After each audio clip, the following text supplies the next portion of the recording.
हेमंत सोरेन की सरकार में वैद्यनाथ राम को शिक्षा मंत्री की जिम्मेदारी सौंपी गई है और इस दौरान वैद्यनाथ ने कहा है कि सीएम ने बड़ी जवाबदेही दे दी है और कम समय में ज्यादा काम करना है। देखिए शिक्षा मंत्री से खास बातचीत की न्यूज़ 18 संवाददाता विनाश कुमार। झारखंड में कैबिनेट का विस्तार हो गया है। हमारे साथ नए शिक्षा मंत्री वैद्यनाथ राम है। वैद्यनाथ जी, आपको तो बहुत बहुत बधाई। और इससे पहले भी आप ये विभाग संभाल चुके हैं। चुनौतियां बहुत ज्यादा रहेंगी, खासकर पारा टीचरों की बात करें। चुनौतियां हैं, लेकिन उनका सामना किया जाएगा, विकल्प निकाला जाएगा।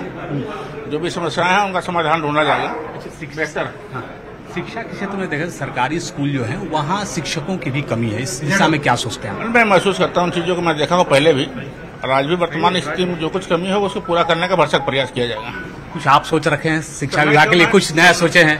समय कम है, अटेंडेंस कैसे ज्यादा हो, स्टूडेंट कैसे बढ़े, सरकारी विद्यालयों का जो है रिजल्ट कैसे? अभी विभाग की घोषणा हुई है, कल से ज्वाइन करूंगा, फिर बैठ के एक बार देखूंगा कि कहाँ क्या कुछ करना है और कितना बेहतर किया जा सकता है, उस पर पूरा एफर्ट लगाया जाएगा। इस दिन का इंतजार था आपको? पिछली बार चूक गए थे। ये जवाबदेही है, मंत्री पद जवाबदेही है और इसको निभाने की कोशिश सबको करना चाहिए। मेरी भी कोशिश रहेगी कि इस पद की गरिमा को बरकरार रखूं। चुनाव नजदीक है, बेहतर करने की कोशिश निश्चित। तो ये वैद्यनाथ राम जी थे और कहा कि बेहतर करने की कोशिश करूंगा, बड़ी जवाबदेही है और उम्मीद है कि शिक्षा विभाग में कुछ नया कर पाए। कैमरा पर्सन संत के साथ अविनाश कुमार, न्यूज़ 18 रांची। बीजेपी ने मंत्री हफीजुल हसन को दोबारा मंत्री पद की शपथ दिलाने की मांग की। विपक्ष के नेता अमर बावरी और बीजेपी विधायक बिरिंची नारायण ने राजभवन में राज्यपाल को ज्ञापन सौंपा। साथ ही शपथ ग्रहण से पहले कुरान की आयत पढ़ने पर कड़ी आपत्ति जताई। बीजेपी ने कहा कि शपथ ग्रहण में धार्मिक पंक्ति का इस्तेमाल करना सरासर गलत है। संविधान इसकी इजाजत नहीं देता।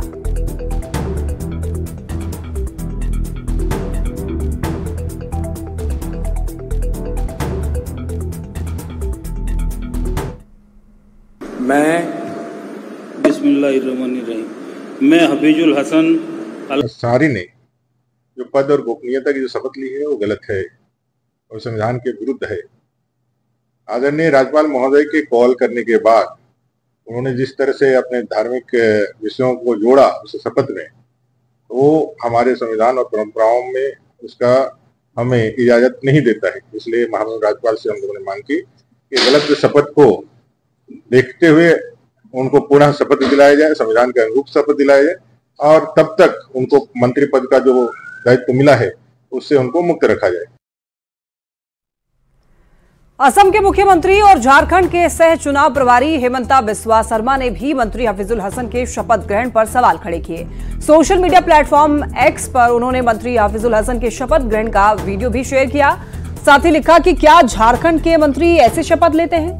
उन्होंने कहा है कि हफीजुल हसन का शपथ ग्रहण अमान्य और संविधान के विरुद्ध है, इसलिए उन्हें कार्यभार ग्रहण करने से तुरंत रोका जाए। हफीजुल हसन के शपथ ग्रहण पर कांग्रेस प्रवक्ता राकेश सिन्हा ने कहा कि भारत एक धर्मनिरपेक्ष देश है और यहाँ की सबसे बड़ी खूबसूरती यही है कि यहाँ पर सभी धर्म का आदर सत्कार और सम्मान किया जाता है। उन्होंने कहा है कि बीजेपी के पास कोई रास्ता नहीं है, इसलिए उनकी तिलमिलाहट साफ झलकती है। भारत एक धर्मनिरपेक्ष देश है और यही भारत की सबसे बड़ी खूबसूरती है कि यहाँ सभी धर्मों का आदर और सम्मान एक समान होता है।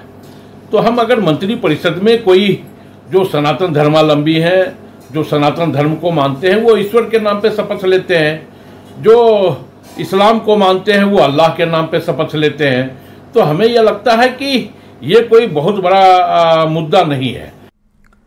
और एक बड़ी खबर आप तक पहुंचा दें, आरएसएस प्रमुख मोहन भागवत रांची पहुंचे। 10 दिन तक रांची में रहेंगे मोहन भागवत। संघ की बैठकों में यहां पर शामिल होने वाले हैं। संघ की शताब्दी वर्ष की तैयारी, 1 लाख शाखाएं शुरू करने का लक्ष्य। आपको बता दें कि 19 जुलाई को रांची से रवाना होंगे मोहन भागवत।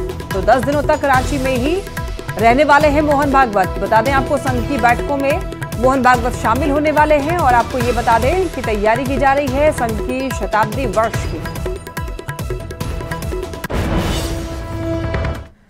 पटना के फतुहा थाना क्षेत्र के कोल्हर अरियाग टोला गांव में पोते ने अपने बुजुर्ग दादा की हत्या कर दी। संपत्ति विवाद में सगे पोते ने 2 गोली मारकर दादा की हत्या कर दी और वहां से फरार हो गया। घटना की सूचना पर पुलिस मामले की जांच पड़ताल में जुट गई है। फतुहा डीएसपी ने घटना की पुष्टि करते हुए कहा है कि हत्यारे पोते की गिरफ्तारी के लिए छापेमारी की जा रही है। संधान के क्रम में ये बात प्रकाश में आ गई है कि मृतक के पोता एवं वादी के पुत्र नीरज यादव की इस कांड में संलिप्तता है।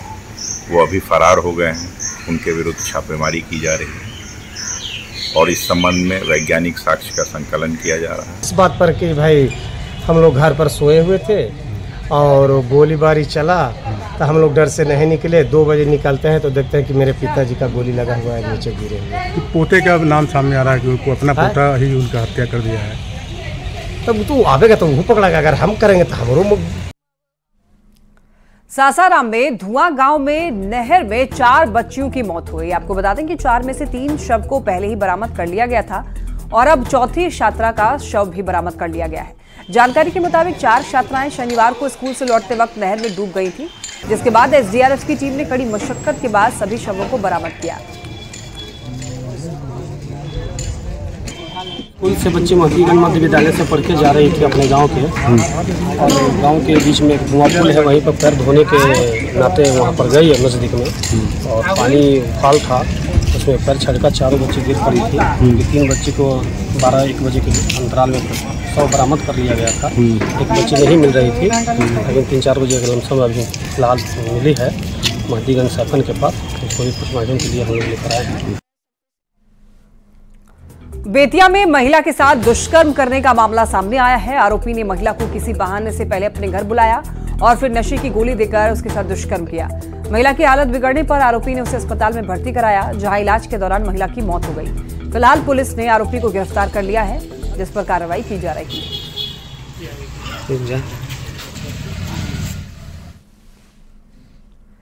पटना में महेंद्रू घाट के पास एक सब्जी विक्रेता का शव मिलने से सनसनी फैल गई। मृतक गांधी मैदान थाना क्षेत्र के दलदली का रहने वाला था, जो आटा घाट पर सब्जी बेचा करता था। पुलिस ने बताया है कि मृतक के शरीर पर कोई चोट के निशान नहीं मिले हैं और मृतक के परिवार वालों ने हत्या की आशंका जताई है। फिलहाल पुलिस पूरे मामले की छानबीन में जुटी है। बॉडी मिलने की सूचना पर हम लोग आए हैं तो देखें कि डेड बॉडी पड़ा हुआ है। डेड बॉडी पर कोई बाहरी जख्म दिख नहीं रहा है, लेकिन परिजन का आरोप है कि जो है सो हत्या की गई है।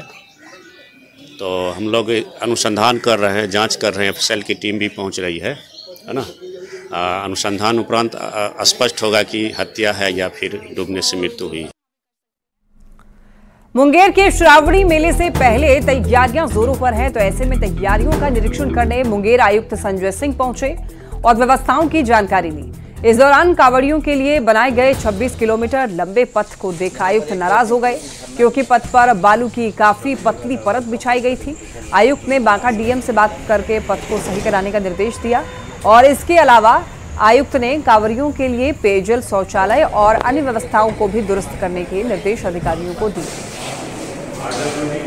एक कमी हमको स्पष्ट रूप से दिख रही है। अभी आपके सामने ही हमने डीएम बांका से बात किया और उसमें वो दिख रही है कि जो बालू का जो ऊपर से रोड के ऊपर में लेइंग है वो होना बहुत आवश्यक है, क्योंकि ये जो है सुविधा मेनली जो खास करके हमारे श्रद्धालु हैं जो पैदल जा रहे हैं कांवरिया, उनके लिए है। तो अभी वो उसमें कमी दिख रहा है। हालांकि हमारे साथ अभी असिस्टेंट इंजीनियर आरसीडी बांका हैं, उन्होंने हमें आश्वस्त किया है कि अगले 7 दिन में ये कंप्लीट कर देंगे।